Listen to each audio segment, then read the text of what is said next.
Hey good people, Tallow here, the homecoming son. Today I want to show you how we can make broth. So simple. Bones, salt, apple cider vinegar, water, and if you like, a chaga. You can experiment with putting carrots and onion peels and all sorts of stuff in there to make it taste, but really this is super simple and it tastes brilliantly, and like that it becomes a clear substance that you can use in soups. You can use it to boil your rice. You can use it for anything really, and you should use it for everything because we need this stuff, guys. We need the gelatin, we need the collagen. We know this. People spend thousands of dollars on gelatin peptides and collagen powders every single year when they really just need to make a cheap, good bone broth. And of course the brilliant thing here is that it is so easy to get. What you do is that you find a butcher near you, make sure that they get free-range grass-fed, grass-finished cows, and that's what they butcher there, and then you ask them for how much bones do you need. They have it all there. I mean, we have a big freezer and really just get a big bag of bones when we need it, and that bag of bone lasts us months on months, right? So we just need to go there like 3 times a year. But depending on how much space you have in your home for storing, of course,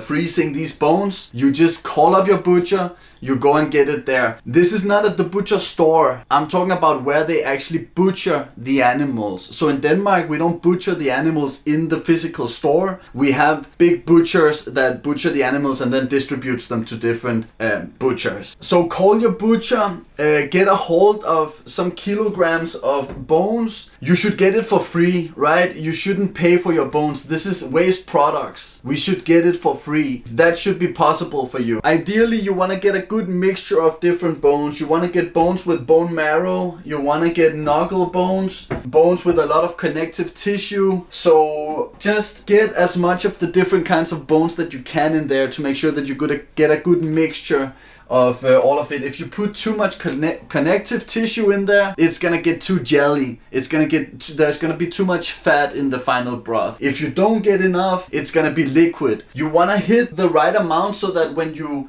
refrigerate your broth after having made it, when you take it out of the fridge, it actually becomes this gelatinous substance. So you have to kind of like, you know, shake it out of the container because it's like, it's jelly. And of course, guys, I said it before, I'm just gonna mention it once again. This is such a missing health food in our diet today. We really need those peptides that we find in these bones. There is a reason why our elderly today get so many bone fractures. It's because we don't get the trace minerals and the peptides and the amino acids that we find in these foods. Remember, our ancestors were thriving on bones, right? There were bone meal. There were all sorts of crazy things they would make out of these bones. We need it, and we gotta find a way to introduce it again into our Western diet. As I said, there are so many uses for it. Just substitute water in food making with bone broth. That summarizes it really. So guys, some put their trust in God to make them healthy. I put my trust in bones. And you see here you have this beautiful bone marrow. What I even like to do when it is fresh like this and not frozen is that I will actually scoop it out, because this is just the crème de la crème. Fucking delicious. Okay, so we put these bones down in a crock pot, instant pot, whatever you have. I really recommend you investing in this device. This investment has saved us thousands of hours of worrying about oversplashing the boiling broth all over the kitchen and whatnot. When I used to do it on the stove, I could only cook it for 8 hours. That's the minimum you can make broth at, and it doesn't get nearly as many of the trace minerals that you find inside of the bones out of the bones if you do that. So invest in a crock pot. It's gonna save you so many hours of making broth, soups, rice, whatever you like to do. You can make it on a slow cooker really. So we put those bones in there. I'm gonna put a chaga. It's just a little addition that my beautiful wife has introduced. It doesn't taste of anything, so it's okay for me, and it does have some anti-cancer properties and other adaptogenic properties. I'm not big on mushrooms anymore, but I do out of habit put this chaga in there. So I don't know how much salt that was, but it's about, I would say 2 regular spoons. You can always, if you don't put enough, I like to make sure that I put enough from the start because it helps drag some of the minerals out of the bones, but you can always add it after if you don't put enough. Here I'm gonna put a spoonful of vinegar per liter of water that is going into the broth, okay? So I know that this is gonna be able to contain 5 liters of water, so that's 5 spoons of vinegar.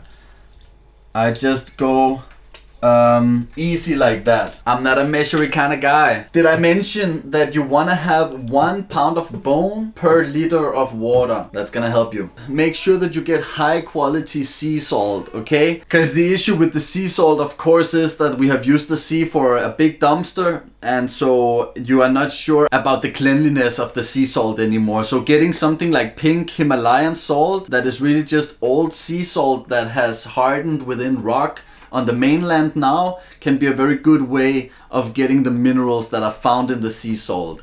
And of course, apple cider vinegar. Why do we put apple cider vinegar in it? Because apple cider vinegar is extremely good at extracting those trace minerals and all of those nutrients hidden within the bones. So that's a really important ingredient to include in your broth. So now that we've got that in there, I'm just gonna fill it up with this filtered water, and then it's good to cook. And we're gonna cook it for 24 hours on a slow cook. So it's gonna be ready tomorrow around the same time. I mean, it's so easy, right? Tomorrow I'll just take the lid off, let it cool until the evening, and then we're gonna put it on glass containers, right? So total work time is, what did that take putting it up there? 10 minutes, and putting it on glass containers, I would say 10 minutes. So that's 20 minutes working time with this broth. It's so fucking easy. It's cheap, right? It's for free actually. So get your broth.